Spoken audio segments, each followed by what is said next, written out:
Hello and welcome to the next instalment of the podcast, Everyday People Living Inspirational Lives. I'm your host, Ian Pitchford, and today, once again, a phrase that I keep using, I am blessed to invite yet another friend to come and be interviewed. Probably a phrase, being blessed, I use a little bit too much, but I do feel quite lucky that I've got all these amazing people that I'm connected with in my life. And so the person that I'm going to introduce you today is Glyn. Hello and welcome, Glyn. Hello, Ian. How are you? Yeah, I'm good, thank you. I'm good. So, Glyn, my first question, because I won't ever really be able to do it justice, is introduce yourself to our listeners. Hi. So, I'm a former serving member of the Army. I still do a bit of reserve work with the Army to keep my hand in. But essentially, I'm now a performance triathlon coach that sort of manifested through my Army career. And I found myself wanting to do it more and more because of how it made me feel and what I got out of it. Cool. So, give us some of the highlights of your journey to today, and not that I woke up and had breakfast, but in terms of, what actually created you as quite an inspirational person. So, we learn our lives are mapped out in front of us without us knowing, maybe, and you travel along that line, and you learn about yourself, and you learn about situations, and as you go through life, you evolve. And my life has evolved from being quite a demanding child, and probably on the verges of ADHD, maybe, learning difficult. So struggled to understand myself as a child, which probably drove me to want to do well in sport, wanting to do well in anything I'd done to get some sort of recognition that I thought I wasn't getting. And in that, I joined the Army and pushed myself through the ranks in the Army to get as high as I could, or what I thought was as high as I could, what was available to me. And I did that and enjoyed it immensely. And during that process, I had a number of life learnings with incidents and accidents, which brought me on to getting into triathlon, which was something I never thought I'd ever do. And I was brought into that in quite a bizarre way. And then when I then realised I could do it, I then realised quite quickly in the Army, if you got other people to do it, the Army facilitated you doing it. So quickly you got teams together, helped train those teams so I could go and fulfil my enjoyments. And then got myself into coaching. And that was a drawn-out procedure until I got to a stage where I'm now at the bottom of my learning curve of being a triathlon coach. And if anyone says they're a triathlon coach and they've got it sorted, they are misleading themselves and others. And now I'm in the journey of coaching very inspirational, high-performing people. And every day it's a challenge for me, and every day it's a reward for me, seeing them do well from the challenges that they present. So when Glyn says that he's at the bottom of the rung of the ladder of being a triathlon coach, I think he's being quite modest, because if he was to share with you, I suppose some of the accolades and the nature of the performances of the athletes that that you've coached and supported, some of them have done really well, haven't they, Glyn? Yeah, they have, and that's testament to their hard work and dedication as well. And I'm just part of helping them, realise their dreams, ambitions, and potential. And there's still more to learn. There's so much out there about the science, and if you keep to the basics of science in training, you can't go far wrong. But you have to be well read left and right of arc of that, just to make sure that person is appropriate for, and it's challenging. And I enjoy the challenge, and when people do respond, and invariably if you get it right, they do. There's factors that you can't control, and if you control all the factors you can control and just deal with the ones you can't control, the day is always going to be good. Cool. So the title of the podcast is Everyday People Living Inspirational Lives, and I've the theme of inspiration has always been something that's quite important to me, and that relationship with it. Hence the reason for the podcast. So to start investigating that journey a little bit, what is it that inspires you? Well, that's tough. There's many things that inspire me, but I found that I enjoyed the sport and I got a lot out of the sport. And by me knowing what I got out of it, I want to try and help people realise what they can get out of it. And if they can get half of what I've got out of it, they're going to have a really good time from it. So the inspiration is seeing people outperform performances, do better than what we expect, and surprising you. And inspiration's a hard word for me to say, because you can get inspiration from anything if you're in that frame of reference, and if you're not, it won't inspire you. So you can be inspired by nearly everything if you choose to. So how do you get yourself then into that place? How do you recognise that it's time to choose to be inspired? It's about rapport. So if you're in touch with the people you're dealing with, you're inspired because they are, and whatever drives them. And sometimes it doesn't work. Sometimes if you're not connected with someone, it's hard to be inspired by them. If you're not inspired by them or admire them or see their happiness coming through from what they're achieving, it's hard for you to be inspired by it. And then that's when the relationship needs to be changed, and you need to change the relationship quickly, because otherwise it goes south really quickly. And how do you do that? How do you recognise that it's time to play with or adjust or to create and reshape a relationship in a different way? It's quite sudden. It'll happen. You go, don't like that, don't like what they said, don't like how they're being, and then you then got to switch on the rapport bit. Okay, what are they saying? What are they asking for? How can I connect with that? Because as soon as I can connect back with that, they will then connect back with me. Because the athletes you're dealing with don't have some of the tools that we have, or I've gained over the years through coaching and the stuff I've done. And so you need to sometimes rise above it, reset, don't get engaged with what's going on, and then get re-engaged at a different level, going down a different avenue or something. And that's that. Sometimes I find challenging, because if you're in one frame of reference and they're in a different one, and realizing that sometimes without it clashing can be difficult. And you've got to be the bigger person and make that change. So do you actively seek to be an inspiration to the athletes that you support? No, I just try and be me, and I give them the support that they need. I've got a past and I've got a history, and I've got a certain amount of maybe kudos that is deserving to me. And whether they realise that or not, it doesn't matter to me. What matters to me is whether I can connect to them and they trust me. And it's the whole package. I've got to trust them and engage with them, and they've got to trust me and believe in what I'm saying is for their benefit, not for mine. And how do you do the trust thing? So is there a bit of a formula for you? Is there what are the key components that need to be present for trust to exist in a relationship for you? So trust can be trust is a big word, and it can mean many different things to many people. But trust for me is me guiding them down a path, them following it, and then going, I can see this working. And every time they see it working, trust is gained more. And them genuinely understanding that I'm in it for them, not for me. I get a lot out of it, but I only get anything out of it when I see them achieve.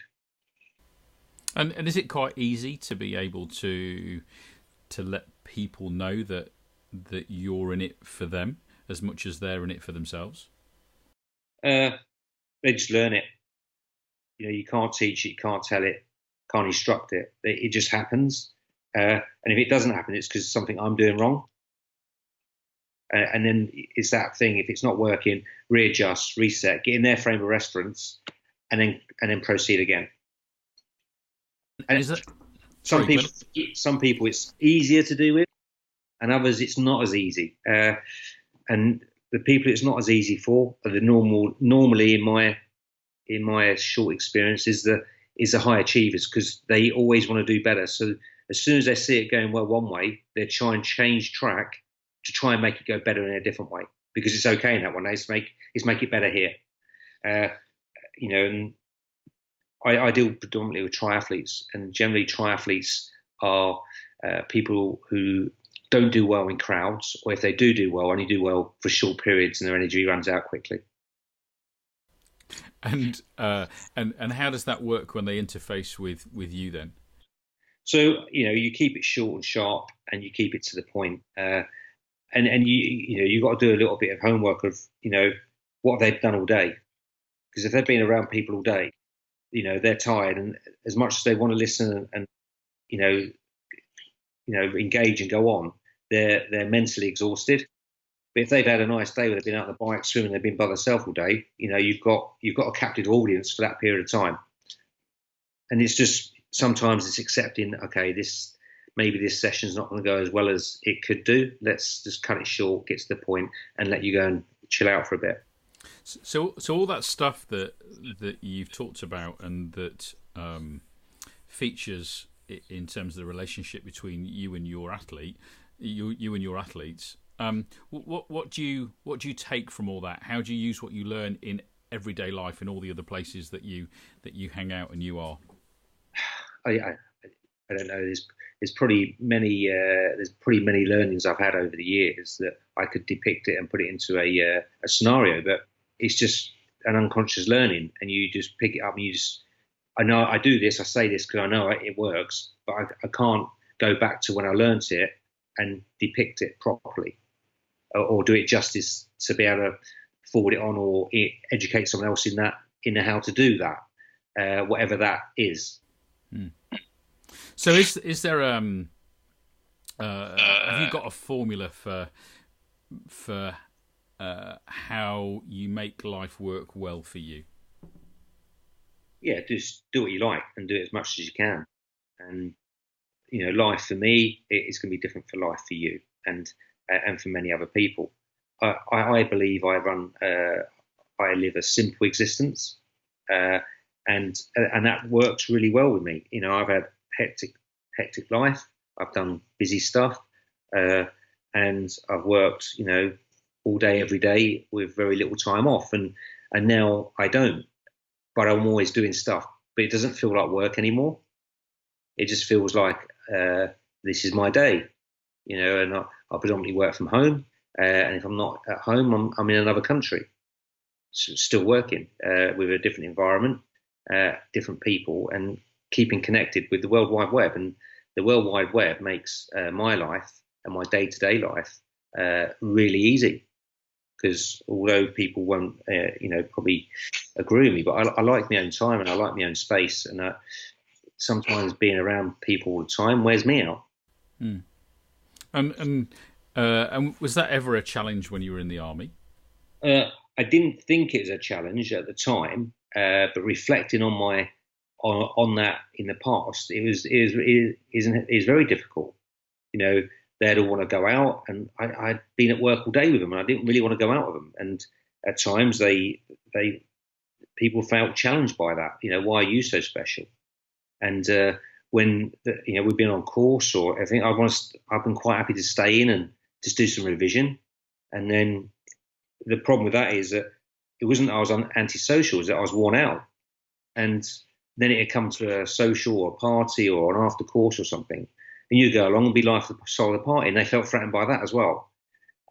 So yeah, I think looking back on it, I did struggle with it, but I didn't know I was struggling with it because it was just how I just didn't, I didn't care. I couldn't.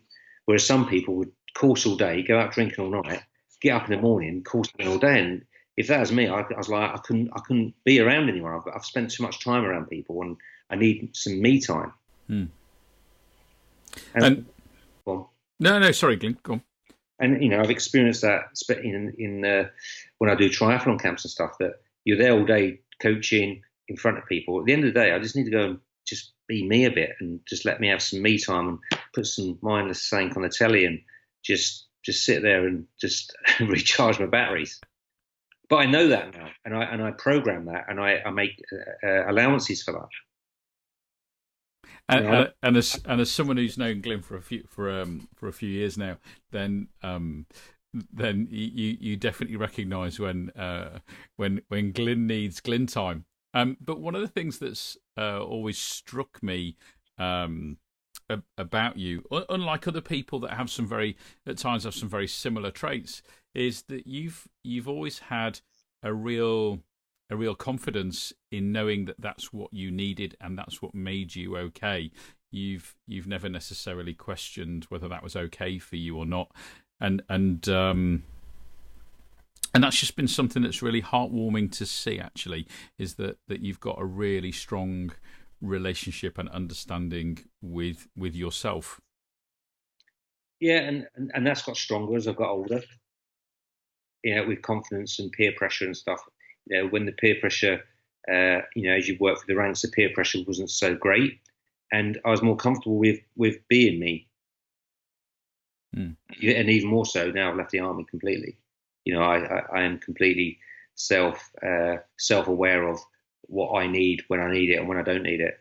And so, what do you feel that you took from the army? What do you think? What gifts did the army give Glyn? It gave me presence. It gave me attitude, controlled attitude. That is not bad attitude, and it gave me a massive depth of ability in many situations that I'll never see again, but I can draw upon in everyday life, and especially dealing with other people and listening to them, understanding or trying to understand, because I'll never fully know what they mean, but a better handle on situations that are presented to me, and then how to help and guide where I can. And how do you use those skills in your coaching then? How do you use those qualities in your coaching today? So I completely I'm a triathlon coach, and that's what I'm employed as. But it's not. It's a life coach using triathlon as a vehicle. And most people I come across, they've got stuff going on. They're not just triathletes. They've got wives, they've got kids, they've got work, they've got friends, they've got family, they've got injuries, and it's all stuff that's all part of the wheel of life. And coaching triathlon is just one of those spokes, and you have to balance them all 9 times out of 10 on their behalf to make sure they don't get it wrong. And how do you? As a coach, how do you cope with their getting it wrong? It's not a case of them getting it wrong. It's them realising they've got it wrong and then helping them rebalance it and understand it. So you once said to me, I remember having a conversation very early on when we first met, talking about athletes and their commitment to their own training and their own journey, and you. We had a conversation about training on Christmas Day. Yeah. And so what's the element of your coaching philosophy that kind of drives that idea, training on Christmas Day? So just doing a short session on Christmas Day of 40, 50 minutes. Christmas Day is quite a big family day. And, it may raise some eyebrows within the family. It may have to involve a bit of planning.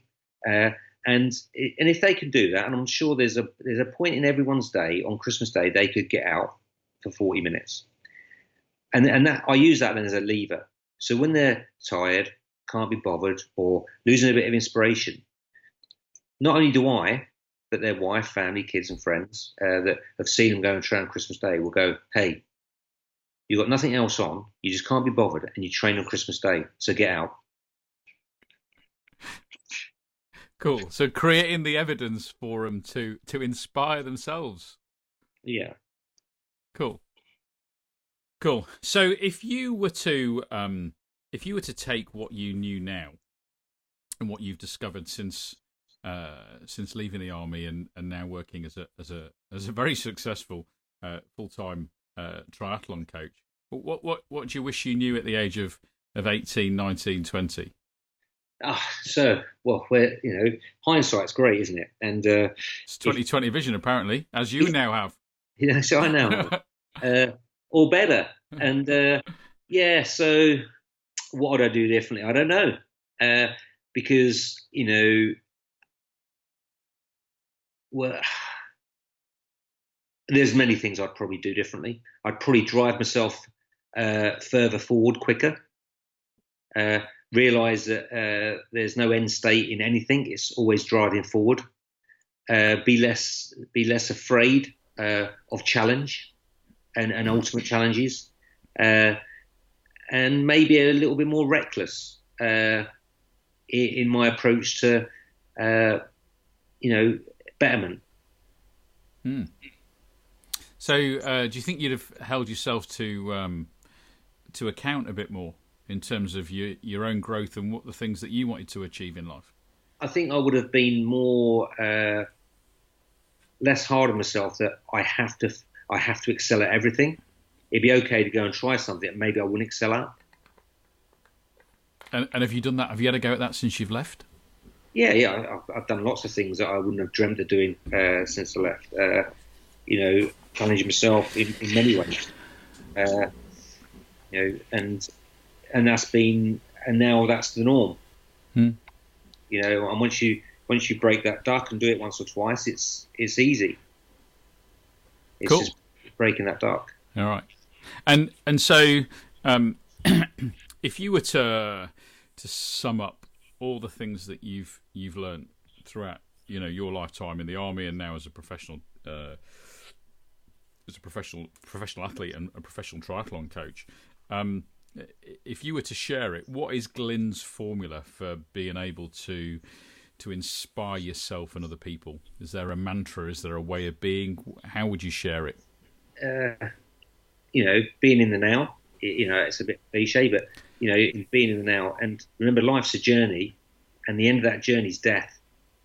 So let's not concentrate on moving forward. Let's concentrate in the journey now, not tomorrow or the next day, because we don't know where that journey ends. So being in the now is it helps in so many ways, in sport, in performance, and realizing that it only ever matters what we're doing right now. It's very zen. Yeah, I try not to be, but it does work. Indeed. So if you sat next to if you ended up sitting next to a total stranger, on a bench in a park, and they went, so what's the secret to how you are in the world? How would you sum it all up in one sentence? I probably wouldn't. I'd probably throw it back at them and ask them what they thought. One, to give me a bit of thinking time. Two, they're only interested in the answer that they want to hear. So I'd have a good idea of what answer they wanted. Cool. And if the people that have listened today would like to be able to get in touch, say hello, or to maybe even find themselves a great triathlon coach, how would they get hold of you, Glyn? Yeah, so I've got a website, konacoach.co.uk, and there's a button there you can just email me on. Cool. And if people were to say hello, then what sort of people listening would you like to say hello? Anyone who's listening, and I just reiterate what we just spoke about, and life's a journey, and if people have spent time to listen, that's great. If they've got any inspiration from it, that's even better. But live your life to what you want it, not what other people want it. And actually, that's as someone who's also an ex-serviceman, that's always quite an interesting idea, isn't it? Because for a lot of the time we were in the service, we lived a sometimes I feel as though I lived a phenomenally charmed life, but it. But I know we've had this conversation before, but it wasn't always ours, was it? It was a life that wasn't quite shaped for us, but certainly it wasn't necessarily always the one on a daily basis that we may have chosen for ourselves. Yeah, and many a true words said. I certainly found that a lot, especially the latter end of my career, I was acting a role to fulfil a position or role that wasn't me. I was, like had to go into work and then put my act on, which become tiring, and ultimately gave me the decision I didn't want to do that anymore. So here's a final thought, or a final question really. There aren't that many people in the world that. There is a few. All right, okay. I knew you'd jump in there and say that, but there aren't that many people in the world who are as fit as you are and as your athletes. There is a population of people that get out there and do it, but the majority of people are at the other end of the spectrum. The majority of people are even do triathlon like me, who quite regularly get out and we swim our 750 meters and we do our 30k on our bike, and then we go and run somewhere between 5 and 10k on the back of that, and that's hard work. And then there are those people that even when I say that I do that too, they look at me and go, really? So if there was one simple way of encouraging people to motivate themselves to be more physical in the world, what is Glyn's simple formula? Try and move every day. Try and move every day, and if you're not doing much, what you are doing, you're doing too hard. So just slow it down, which then you'll probably then move more every day because it won't be so taxing mentally or physically, and then over a course of a year you would have moved more. So just slow it down, take it easy, be easy on yourself, and it enables you to do more. So just so the listeners know, why do you call yourself the Kona Coach then Glyn? So Kona is where the Ironman World Championships is held every year, and it's the iconic Ironman race everyone wants to get to.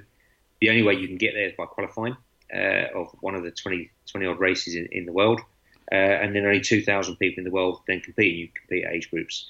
So having been there myself, and I was already coaching a few people already been, I thought, well, Kona Coach, it sets out exactly what I intend to do and the type of people that I'd like to attract.